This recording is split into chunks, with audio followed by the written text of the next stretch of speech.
দলীয় মতামত তুলে ধরে জুলাই সনদের খসড়া ঐকমত্য কমিশনে জমা দিয়েছে বিএনপি। বুধবার এই কথা নিশ্চিত করেছেন দলটির স্থায়ী কমিটির সদস্য সালাউদ্দিন আহমেদ।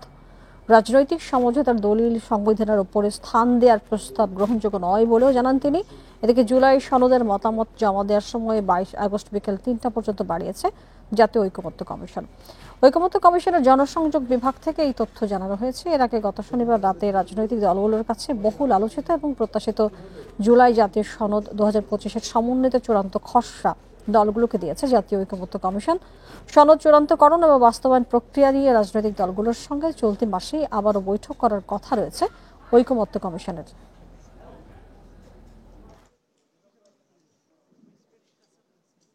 জাতীয় ঐকমত্যের ভিত্তিতে আলাপ আলোচনার মাধ্যমে একটি বৈধ আইনি প্রক্রিয়া বের করা যাবে বলেও আমরা বিশ্বাস করি। রাজনৈতিক সমঝোতা দলিলকে সংবিধানের উপরে স্থান দেওয়ার প্রস্তাবটি আসলে গ্রহণযোগ্য।